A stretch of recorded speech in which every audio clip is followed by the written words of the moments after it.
अब इसको समझेंगे क्या है, आइए पढ़ते हैं। लिखा है 45 का 24 आइज़ाया जी। लोग मेरे विषय में कहेंगे, रिपीट, लोग मेरे विषय में कहेंगे, आइए देखते हैं क्या कहेंगे। केवल यहोवा ही में धर्म और शक्ति है। क्या है? आपको वहां पे रोकना है आपका स्टेटमेंट को। ये तीसरी बार बोल रहा हूं मैं, आपको फिर से पढ़ना है और आपको रुकना है वहां पे। आइए फिर से पढ़िए। केवल यहोवा ही कहेंगे, हाँ, केवल यहोवा ही में धर्म और शक्ति है। हाँ, ऐसा आना है आपको लास्ट में। ऐसा लगता है कि अभी आगे आप बोलोगे। ये कैसा है मैं आपको बता देता हूँ। मसीह जनता, आपका नंबर बोलो 9982337777। अरे भाई 10 नंबर हो गया तो 777 पे स्टॉप है, रुकना है वहाँ पे। अपना जो टोन है ना वहाँ पे उसको नीचे लाना है। आशा करता हूँ कि आप रिपीट नहीं करेंगे। वापस पढ़ते, लोग मेरे विषय में क्या कहेंगे, केवल यहोवा ही धर्म और शक्ति है। तो यहोवा में क्या है? धर्म। यहोवा कौन है? शक्ति है। अब इसका कनेक्शन मैं आपको दूंगा। अभी आगे पढ़ो। उसी के पास लोग आएंगे। हाँ, ये हुआ अभी। उसी के पास लोग आएंगे। इसका मतलब क्या है? क्योंकि परमेश्वर ने, बहुत ध्यान से सुना, गजब का लॉजिक दे रहा हूं, कनेक्शन दे रहा हूं। उस वक्त और आज भी परमेश्वर चाहता है। एक काम करो, एक वचन पढ़ो, अभी आ रहा है। पहला उत्पत्ति का 1:26 पढ़ो। तब तक थोड़ा सा पी लेते हैं पानी। काफी दिनों के बाद बोला ये लाइन जी। 1:26 जी। फिर परमेश्वर ने कहा, हम मनुष्यों को अपने स्वरूप के अनुसार अपनी समानता में बनाए जी। और वे समुद्र की मछलियों और आकाश के पक्षियों और घरेलू पशुओं और सारी पृथ्वी पर। एक सेकंड, लास्ट लाइन फिर पढ़ो। सारी पृथ्वी पर क्या? आगे क्या? और सब रेंगने वाले जंतुओं पर और पृथ्वी पर रेंगते हैं अधिकार रखे। सारी पृथ्वी पर अधिकार रखे। डोमिनियन ऑन एवरी क्रीचर, पूरी दुनिया में अधिकार रखे। तो इसका मतलब क्या है? परमेश्वर चाहता है कि पूरी पृथ्वी पर परमेश्वर के लोग, यहोवा के लोग, तब की बात करो और आज भी परमेश्वर के लोग परमेश्वर को जाने, क्योंकि उसी ने उनको बनाया। हर चीज उसने बनाया। आपको पता है, बहुत फनी एग्जाम्पल है लेकिन फिर भी दे देता हूं कि वे कनेक्ट होगा। आप जब बाजार से पालतू कुत्ता लाते हो या फिर ब्रांडेड कुत्ता लाते हो या फिर अच्छी ब्रीड का कुत्ता लाते हो, तो जैसे ही उसको आप खरीदते हो तो जो उसका मालिक होता है ना, वो चाहता है कि ये बस मेरे को जल्दी से पहचान जाए। मैं जैसी एंट्री करूं वो मेरे को पहचाने, मैं जैसी बाहर से अंदर आऊं वो मुझे पहचाने, मैं जैसी बुलाऊं तो वो मुझे पहचाने। कुत्ता खुद बोलता है कि भाई थोड़ा वक्त दे, मुझे आपको समझने दो, आप मेरे को समझो। राइट? या सोच के देखिए, कुत्ते से आपको अगर ये अपेक्षा है कि वो मुझे पहचाने, परमेश्वर नहीं चाहेगा कि हम और आप उसको पहचाने। कौन सा वचन है वो? आइज़ाया 1:4 अगर मैं गलत नहीं हूं, यशाया 1:4। काफी दिनों के बाद ये वचन बहुत पढ़ते हैं ना, इसलिए कभी कभी क्लिक नहीं होता है। आइज़ाया 1:4। हाय, यह जाति पाप से कैसी भरी है। हाँ। यह समाज अधर्म से कैसा लड़ा हुआ है। हाँ। इस वंश के लोग कैसे कुकर्म है। हाँ। ये बाल बच्चे कैसे बिगड़े हुए हैं। हाँ। उन्होंने यहोवा को छोड़ दिया। हाँ। उन्होंने इजराइल के पवित्र को तुच्छ जाना है। हाँ। वे पराये बनकर दूर हो गए हैं। सही। अच्छा, एक और वचन है उसके नीचे है क्या? क्या कहते हैं उसको? गधा तो अपने मालिक को और बैल अपने मालिक को पहचानता है, ऐसा कुछ है।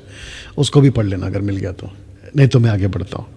सी, तो परमेश्वर क्या चाहता है कि लोग मेरे विषय में कहेंगे, केवल यहोवा ही धर्म और शक्ति है, उसी के पास लोग आएंगे। एनीवे, आगे बढ़ते हैं। उसी के पास लोग आएंगे। अब इसको पढ़ते हैं। जो उससे रूठे रहेंगे, ये लाइन चाहिए था आगे। और जो उससे रूठे रहेंगे उन्हें लज्जित होना पड़ेगा। वापस पढ़िए। जो उससे रूठे रहेंगे उन्हें लज्जित होना पड़ेगा। ऐसा क्यों?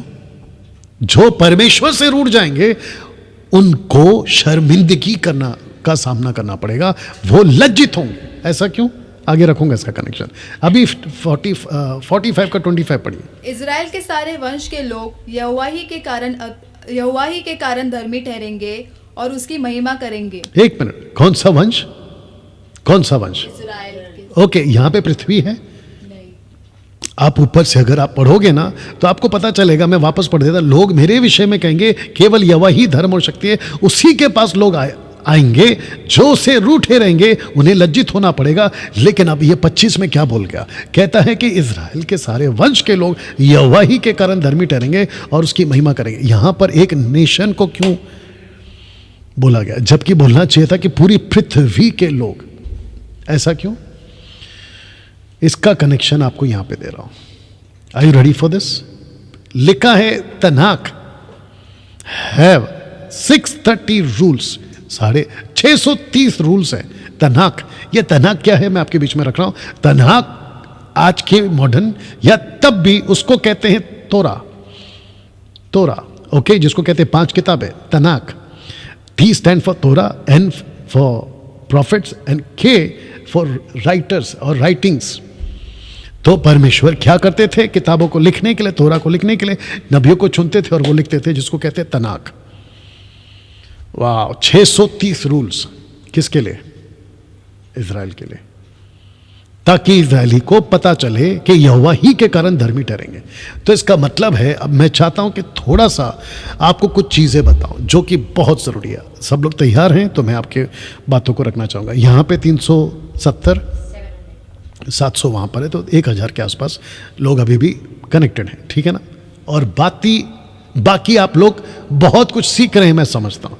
तो इसको मैं भी रखने जा रहा हूँ कि परमेश्वर ने इज़राइलियों को अलग किया था, तो जिसके चलते उनको दिया था तनाक, इसका मतलब है तोरा। 630 रूल्स बनाए थे उन लोगों के लिए, और मैं उसको आपके बीच में कुछ ऐसे पढ़वा देता हूं। व्यवस्था विवरण 4:44, डिटोनॉमी 4:44। फिर जो व्यवस्था मूसा ने इजरायलियों को दी वह यह है। ओके, तो किसको दी? इजरायलियों को, नॉट पृथ्वी को, इजरायलियों को। अब इसको पढ़ो, गिनती 9:23। यहोवा की आज्ञा से वह अपने डेरे खड़े करते। एक सेकंड, किसकी आज्ञा से? यहोवा की आज्ञा से वे अपने इजरायली अपने डेरे खड़े करते। आगे, यहोवा ही की आज्ञा से वे प्रस्थान करते। इसका मतलब है रुकते भी थे, तो जब प्रभु कहता था प्रस्थान करते थे, प्रोसीड करते थे, तो भी प्रभु कहता था आगे, जो आज्ञा यहोवा मूसा के द्वारा देता था उसको वे माना करते थे। उसको वो माना करते थे। मना नहीं, माना, ओबीडियंस, आज्ञाकारी। वाह, इसको कहते हैं कि परमेश्वर ने 630 रूल्स, ऐसे उठो, ऐसे बैठो, ऐसे खाओ, ऐसे मत खाओ, आपको ये नहीं करना है, वो करना है, ऐसे करते करते यहां तक जा सकते हो, यहां नहीं जा सकते, ऐसे 630 रूल्स दिए थे। क्यों? क्योंकि परमेश्वर चाहता था कि अगर मैं यहोवा सब देवताओं से अलग हूं, तो मेरी जो राज्य है, मेरी जो प्रजा है, मेरे जो इजरायली नेशंस है, उनको भी मैं अपने जैसा अलग रखूंगा। तब जाकर लिखा है कि इजराइल एक अलग लोग, इजराइल एक अलग लोग। आप जानते हैं इसका कनेक्शन आज भी है। परमेश्वर, मैं वचन को रखूंगा जल्दी से, परमेश्वर आज भी चाहता है, रोमियो 12:1 जल्दी पढ़ो। परमेश्वर आज भी चाहता है कि संसार के सदस्य मत बनो। Don't be a customer of the world. संसार के सदस्य मत बनो। जी। इसलिए हे भाइयों, मैं तुमसे परमेश्वर की दया स्मरण दिलाकर विनती करता हूँ कि अपने शरीरों को जीवित और पवित्र और परमेश्वर को भावता हुआ बलिदान करके चढ़ाओ, यही तुम्हारी आत्मिक सेवा है। सही। इसका मतलब क्या है? इसका मतलब यह है कि हमको खुद को परमेश्वर को दे देना है, संसार को नहीं। अब आपको शायद नहीं पता है, मेरी मजबूरी है, मैं उस आदमी का नाम इस प्रोग्राम में और इस कॉन्सेप्ट में लाना नहीं चाहता, लेकिन क्योंकि ये वीडियो आप लोग अभी देख रहे हैं, ये प्रोग्राम आप लोग अभी देख रहे हैं, अपलोडेड वीडियो भी शायद आप लोग अभी देख रहे होंगे। सैमुअल माइकल, जानते हो उसने क्या कहा? कहता है कि वाइन पी सकते हैं, पिक्चर का गाना गा सकते हैं, थिएटर जा सकते हैं, और परमेश्वर को इससे कोई तकलीफ नहीं है। ताज्जुब है ना? लेकिन यहां पे क्या कहता है? परमेश्वर कहता है मैंने तुमको अलग किया है। अभी मैं कुछ बातों को रखूंगा, लेकिन ये चित्र देख लो। तोरा 630 रूल्स। परमेश्वर जब जब उनको बुलाता था और उनको ये बातें बताता था कि तुमको ये नहीं करना है, ये करना है, ऐसे रहना है, वैसे नहीं रहना है। मैं चाहता हूं कि कुछ बातें जल्दी से आपके बीच में रखूं। तो लिखा है कि इजरायलियों को सारी दुनिया से अलग दिखाना था, इसलिए 630 नियम यहोवा ने दिए थे, क्योंकि यहोवा दुनिया के बाकी सब देवताओं से अलग था। तो जो खुद परमेश्वर अलग है, वो चाहता है कि उसकी प्रजा भी, आगे का बोल दीजिए, अलग हो। परमेश्वर का स्वभाव, रहन सहन और उसकी सब बातें अगर अलग है, तो परमेश्वर चाहता है कि उसके लोगों की भी बातें, स्वभाव अलग हो। सी, अब एक ऐसा वचन जो पौलुस ने ओल्ड टेस्टमेंट को कोट किया, 2 कुरिन्थियों 6:17 पढ़िए जी। इसलिए प्रभु कहता है कि उनके बीच में से निकलो और अलग रहो। रिपीट। इसलिए प्रभु कहता है कि उनके बीच में से निकलो और अलग रहो जी। और अशुद्ध वस्तु को मत छुओ, तो मैं तुम्हें ग्रहण करूंगा। ओके, इसका टोटल कॉन्टेक्स्ट है मूर्ति पूजा से, इसका टोटल कॉन्टेक्स्ट है अशुद्धता से, इसका टोटल कॉन्टेक्स्ट है सांसारिक जीवन से। तो परमेश्वर का दास पौलुस कहता है अलग रहो, अलग रहो, अलग रहो। इस्राएलियों से क्या कहा? अलग रहो, अलग रहो। सी, एक्सक्यूज मी, यू अंडरस्टैंड? अलग रहो, अलग रहो, अलग रहो। और अलग रहने के लिए उसने क्या बनाया? 630 रूल्स टोरा के अंदर। वाह दोस्तों, अभी तक कैसा लग रहा है? मेरा क्वेश्चन है कि आप अलग हैं आज? क्या हो गया? मेरा क्वेश्चन है कि आप अलग हैं आज? आप मसीह में तो आ गए हैं, लेकिन क्या अभी भी आपका जीवन संसारिक है? परमेश्वर चाहता है अलग रहो। मैं इसके ऊपर जल्दी से आऊंगा। व्यवस्था विवरण 4:44, 4:44। फिर जो व्यवस्था मूसा ने इजरायलियों को दी वह यह है। हाँ, यहोवा की आज्ञा। एक सेकंड। इसका मतलब है कि यहोवा ने व्यवस्था दी, ये कंफर्म करना चाह रहा हूं मैं। मूसा को व्यवस्था दी, तोरा दी, 630 रूल्स दिए, ये करना है, ये नहीं करना है। अभी गिनती का 9:23। यहोवा की आज्ञा से वे अपने डेरे खड़े करते, हाँ, और यहोवा ही की आज्ञा से वे प्रस्थान करते थे, हाँ, और जो आज्ञा यहोवा मूसा के द्वारा देता था उसको वे वो माना करते थे। अभी 8:18 फिर यहोवा ने मूसा से कहा। इसका मतलब है कि परमेश्वर कंटिन्यू आज्ञा देता था, बातें करता था, ये हुक्म देता था 24/7, उनको कहता था ये है, ये है, ये है। अभी इसको पढ़िए 18:2। इजरायलियों से कहे कि मैं तुम्हारा परमेश्वर यहोवा हूं। एक सेकंड, मैं कौन हूं? तुम्हारा परमेश्वर यहोवा। ओके, आपको माइक में थोड़ा नजदीक रख के जोर से बोलना होगा, क्योंकि अभी इसमें बात सीखने लायक है। आपको याद होगा, जो कि मैं भी थोड़ी देर में फोटो रखूंगा, आपको याद होगा कि परमेश्वर ने अपने इस नाम को किसी को धमकी देकर बताया था। याद होगा आपको, वो कौन था? राजा फिरौन। अभी बताया था मैंने, राजा फिरौन। उसको कहा था, अच्छा बेटा तू मेरे को नहीं जानता, अब मैं तेरे को बताता हूं कि यहोवा कौन है। याद आ गया आपको? तो आपको बार बार पढ़ने को मिलेगा, मैं यहोवा हूं, मैं यहोवा हूं, मैं यहोवा हूं। जानते क्यों? क्योंकि जब इजरायली इसको पढ़ते थे ना, तो उनको टक करके फिरौन याद आता था। बोला अरे बाप रे। तो इसको ऐसे नहीं पढ़ना है जिसको ये कहते हैं ना कि लास्ट में लिखते हैं ना, एप्लीकेशन लिखा और नीचे अपना नाम लिखा, बोला अच्छा ये उसकी तरफ। ये ऐसा नहीं है, ये वो लाइन है जिसको कहते हैं ना, मैं तुम्हारा परमेश्वर यहोवा हूं। इसका मतलब है कि फिरौन को याद करो। जब उसने कहा कि यहोवा कौन है, और अगर इजरायलियों ने भी मेरे साथ ऐसा किया तो मेरे को पल भर भी नहीं लगेगा कि जमीन फाड़ के तुमको उतार दूंगा। इसको पढ़ते हैं 18:3 जी। तुम मिस्र देश के कामों के अनुसार जिसमें तुम रहते थे, रिपीट करो। लिखा है कि तुम मिस्र देश के कामों के अनुसार जिसमें तुम रहते थे न करना, नहीं करना। आगे, और ना कनान देश के कामों के अनुसार भी जहां मैं तुम्हें ले चलता हूँ, हाँ, न करना। हाँ, और न उन देशों की विधियों पर चलना। इसका मतलब क्या है? जो 630 रूल्स बनाऊंगा बस उसी के हिसाब से चलना।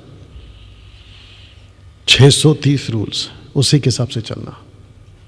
मैं सबसे बात कर रहा हूं अभी, फेसबुक, यूट्यूब, सबसे बात कर रहा हूं, और ये जब अपलोड होगा मैं तब की भी बात कर रहा हूं। मेरा क्वेश्चन है आप लोगों से, आज आपका लाइफ कैसा है? आप आ जाते हो संसार से अंदर, लेकिन आपके अंदर से संसार बाहर जाता है क्या? अब इसको पढ़ो 4, मेरे ही नियमों को मानना और मेरी ही विधियों को मानते हुए उन पर चलना, मैं तुम्हारा परमेश्वर यहोवा हूं।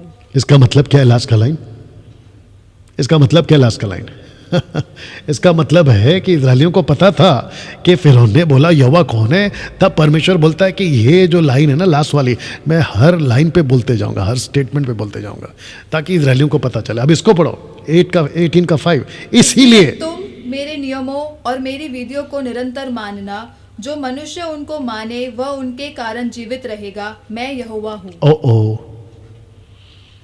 कैसे कहा था 12:12 में, निर्गमन 12:12 में, जो कि भी मैं रखने वाला हूं, कैसे कहा था मैं यहोवा हूं।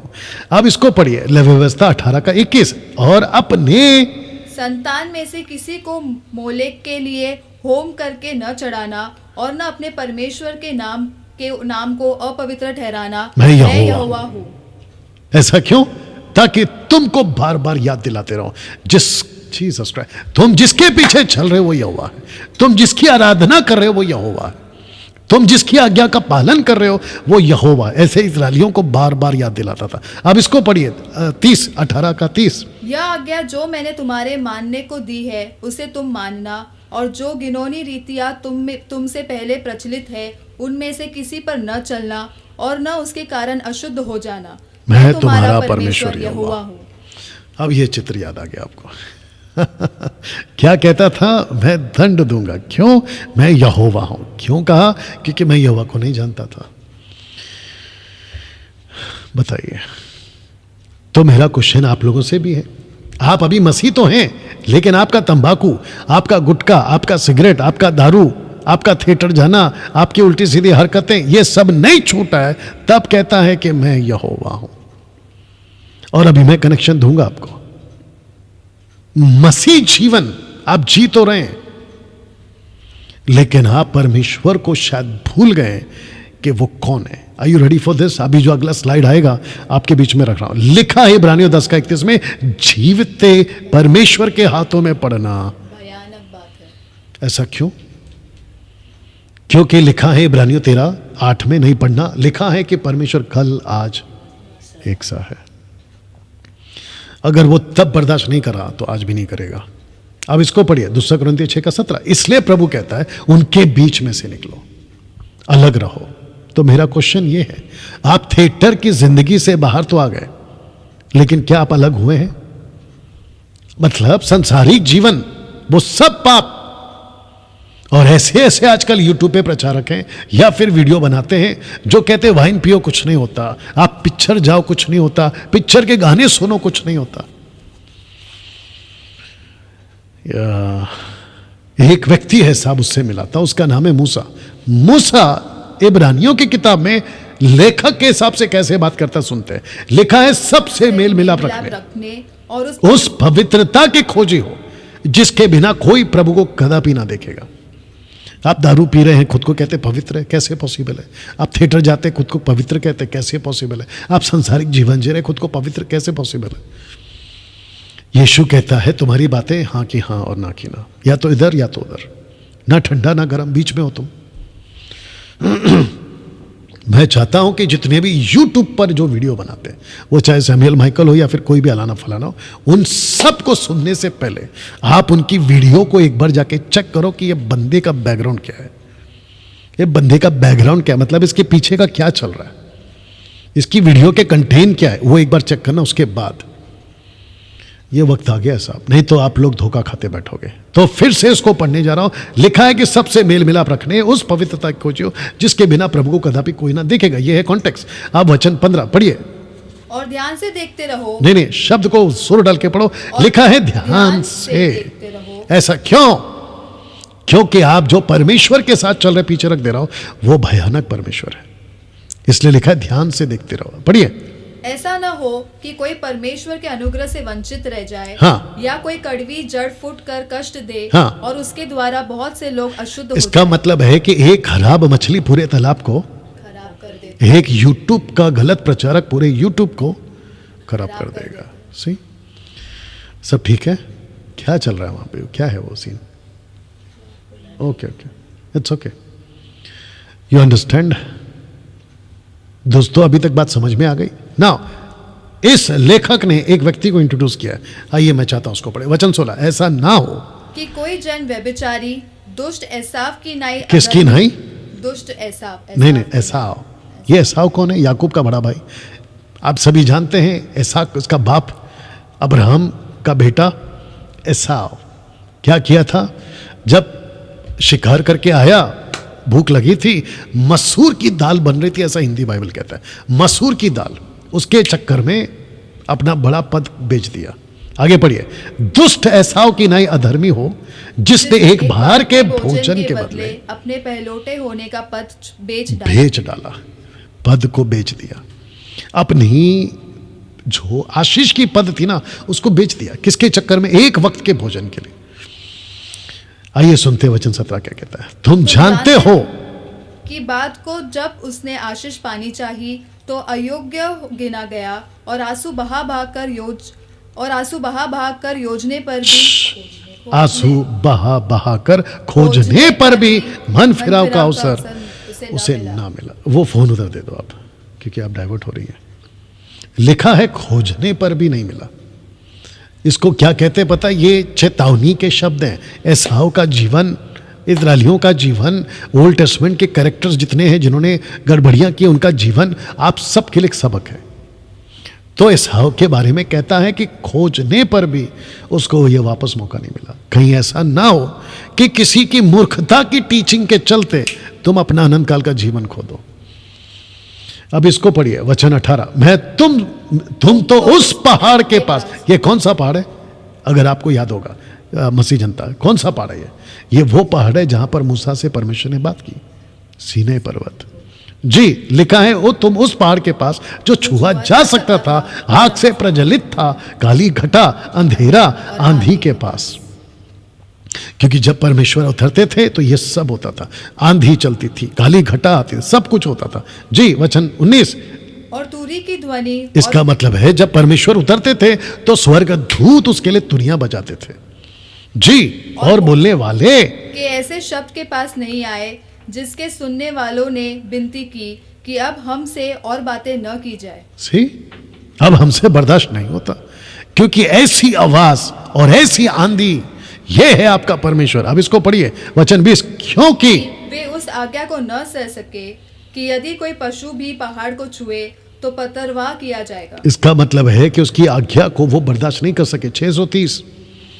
अब परमेश्वर का योजना क्या था, फिर से आपको याद दिला देता हूँ, मेरे पास में और थोड़ा सा वक्त है।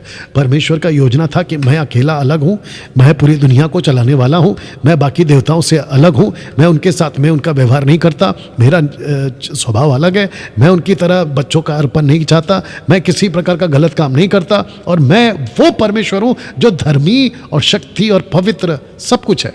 तो जिसको मैंने चुना इज़राइल, वो भी ऐसा ही चले। तब जाकर ये रूल्स बना था। अब मूसा क्या कहता है पता है? बेचारा मूसा की हालत आपके बीच में रख रहा हूं। मूसा कहता है मेरे को तो सुनना है, मेरे को तो लिखना है, लेकिन जब मैं उसकी आवाज सुनता था, पढ़िए जोर से, वो दर्शन ऐसा डरावना था कि मूसा ने कहा मैं बहुत डरता और कांपता हूं। आप इस लाइन से, 21 वाले लाइन से सिर्फ कल्पना तक कर लीजिए, आपको पता चल जाएगा कि क्या भयानक सीन होता था। ऐसा परमेश्वर को इजरायलियों ने लाइटली लिया, हल्के में लिया। तब जाकर परमेश्वर ने, बहुत सारे स्क्रिप्चर रख सकता था, लेकिन आप लोग भी पढ़िएगा, परमेश्वर वक्त वक्त पर कहता गया, मैं तुमसे नाराज हूं, मैं तुमसे खफा हूं, मैं तुमको खत्म कर दूंगा। दोस्तों कैसा लगा? इसको रखकर मैं आज की कलीसिया के लोगों से बात करना चाहता हूं। आपको आज कैसी टीचिंग दी जा रही है? आप किस टीचिंग के पीछे जा रहे हैं? आपका खुद का जीवन कैसा है? अब ये अंत में आपके लिए एक लाइन रखा हूं, फिर फिनिश करूंगा मैं आज की एपिसोड नंबर 4 को। अब अंत में, सही शिक्षा ना होने के कारण जितने लोग नरक जाएंगे, उतना बाकी पाप के कारण नहीं। आप समझे कि नहीं समझे? सही शिक्षा, वो चाहे मसीह के अंदर हो, उसकी भी बात कर रहा हूं, वो चाहे दूसरे के ग्रुप के हो, उसकी भी बात कर रहा हूं। क्योंकि अगर सही रास्ता नहीं पकड़ा, आप लोग, कुछ लोग क्या कहते, मैंने तो कभी चींटी तक नहीं मारी। आपने सुना होगा ना, मैंने तो चींटी तक नहीं मारी। तूने चींटी नहीं मारी, बात सही है, लेकिन तेरी शिक्षा गलत है। तो चींटी को तो बचा लिया, खुद को नहीं बचा पाया। मैं दारू नहीं पीता, मैं दारू को हाथ तक नहीं लगाता, मैं कभी गलत काम नहीं करता, लेकिन सही शिक्षा नहीं है। अब बात करता हूं मसीहों की, सेवक लोगों की और उनके फॉलोवरों की। मेरा पास्टर गजब का पास्टर है, सब ठीक है, मिरेकल्स होते हैं, ऐसा होता है, वैसा होता है, शिक्षा कहां है? Where is the teaching? क्योंकि परमेश्वर लाइन से एक ही बात बताता आ रहा है, follow the rules, follow the rules, follow the rules. Genesis से रेवलेशन तक, जिसको कहते कैनन, रूल्स, एक ही बात करता आ रहा है, follow the rules, follow the rules. जो शिक्षा आपको मिल रही है, अगर तुमने उसको फॉलो नहीं किया, जो शिक्षा प्रभु आपको देना चाह रहा है, इनफैक्ट मैं ये बोलना चाह रहा था, अगर आपने उसको फॉलो नहीं किया, you will lose your life, वो भी अनंत काल के लिए, वो भी नरक में, जिसको कहते गहना। खत्म। एक एग्जाम्पल रख के फिनिश करूंगा आज की बात को। मत्ती 23:14 लिखा है, तुम मनुष्यों के विरोध में स्वर्ग के राज्य का द्वार बंद करते हो। एक सेकंड, इसको फिर से पढ़ो। तुम मनुष्यों के विरोध में स्वर्ग के राज्य का द्वार बंद करते हो। कैसे? रुको, कैसे? अपनी टीचिंग से। कैसे?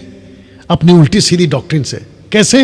ना तो खुद जाओगे, पढ़ो, ना तो आप ही उसमें प्रवेश करते हो और ना उसमें प्रवेश करने वालों को प्रवेश करने देते हो। वे जाना तो चाहते हैं प्रभु के पास में, लेकिन तुम लोगों ने उसके लिए दरवाजा बंद कर दिया। कैसे? तुम्हारी गलत शिक्षाओं के चलते। मैं बोल बोल के थक गया हूं, जिब्रिश नहीं है, रबा रबा, शबा शबा, लबा लबा, ये नहीं है, लेकिन तुमको तो लगी पड़ी है। अब ये ऐसा है ना, जिसको मैं वापस पढ़ दे रहा हूं, आप लोगों को सबसे ज्यादा अफसोस होगा। मैंने एक वीडियो बनाया था कि अंत के दिनों में, on the day of judgment, कई तादाद में क्रिश्चियनों को सबसे ज्यादा गुस्सा शैतान पे नहीं आएगा, सबसे ज्यादा गुस्सा उसके पास्टर पे आएगा और ऑनलाइन प्रीचर पे आएगा। क्या सिखा दिया तुमको? हम फॉलो करते थे, तुमको हमने सब्सक्राइब किया था, तुमको हमने अपना गुरु माना था, लेकिन तुम्हारे चक्कर में ना तो तुम गए, रख दे रहा हूं, ना तो तुम गए और ना हमको जाने दे रहे हो। सबसे ज्यादा गुस्सा सेवकों पर आएगा, लिख के दे रहा हूं, सबसे ज्यादा, क्योंकि बहुत सारे कल्ट ग्रुप हैं आज दुनिया में, और जिस वजह से ये डॉक्ट्रिन मैंने लाया, क्या कहते हैं, टीचिंग मैंने लाया ट्राइयून गॉड का, क्योंकि इसमें भी गड़बड़ है। कहते हैं एक नाम से बपतिस्मा दे दो, बकवास की टीचिंग है ये। एक नाम का बपतिस्मा कौन लाया भाई? तुमने लाया? बाइबल में तो नहीं है, जिसको मैं ऑलरेडी क्लियर कर चुका हूं। फिर ऊपर से रबा रबा, शबा शबा, ऊपर से पैसे को लूटना दशमांश के नाम पे, फिर ठपक ठपक नीचे गिराना, और ऐसे कितने सारे कल्ट ग्रुप्स हैं। माता यरूशलेम है, ओनली जीसस है, वन गॉड वाले, इल्यूमिनेटी वाले, पता नहीं क्या क्या, कोई एक नाम है, बर्नम ऐसा कुछ नाम है, मॉर्मन्स, ये सारे के सारे कल्ट ग्रुप में आते हैं। और अगर वो बचा कुछ है उनका, उसको झेलते बैठो तो आजकल नए नए पॉपकॉर्न की तरह अलग से उठ रहे हैं। कोई कुछ सिखा रहा है, कोई कुछ सिखा रहा है। एक कहता है कि पवित्र आत्मा यीशु मसीह का भाई है, बकवास की टीचिंग। फिर कहता है कि हम अर्पण की चीज खा सकते हैं, फिर कोई कुछ सिखाता है कि वाइन पी सकते हैं। बताइए, उनको नहीं झेल के थक रहे तो यहां पे पॉपकॉर्न की तरह अलग से ये चल रहा है। इन सबको एक ही जवाब है यीशु का, तुम खुद तो नहीं जा रहे हो और दूसरों को भी नहीं जाने दे रहे। वचन 15, हे कपटी शास्त्रियों और फरीसियों, तुम पर हाय, तुम एक जन को अपने मत में लाने के लिए सारे जल और थल में फिरते हो, और जब वह मत में आ जाता है तो उसे अपने से दुना नरकीय बना देते हो। इसलिए मैं सबको कहता हूं, ये हो गया कल का बात, इसलिए मैं सबको कहता हूं, किसी को फॉलो करने से पहले सोच समझ के फॉलो करना। डैनियल भाई ऐसा बोलकर कहीं आप उनके सब्सक्राइबर्स को आप अपनी तरफ तो नहीं खींच रहे। मुझे खींच के क्या मिलने वाला है? नंबर 1, क्या मैं पैसे कमाता हूं? बिल्कुल नहीं। नंबर 2, क्या मुझे फेमस होना है? मैं ऑलरेडी फेमस हूं। जब 20 साल गाना गाता था तो मैं तो पूरे भारत में फेमस हूं। तीसरी बात, अगर गलत ट्रैक पे चल रहे हो तो मैं खींचूंगा। अगर गलत शिक्षा पे हो मैं तो खींचूंगा, और मैं चाहूंगा कि वो लोग उसको अनसब्सक्राइब करके हमारे पास आए, क्योंकि आपको परमेश्वर के राज्य में पहुंचाना है ना। दोस्तों,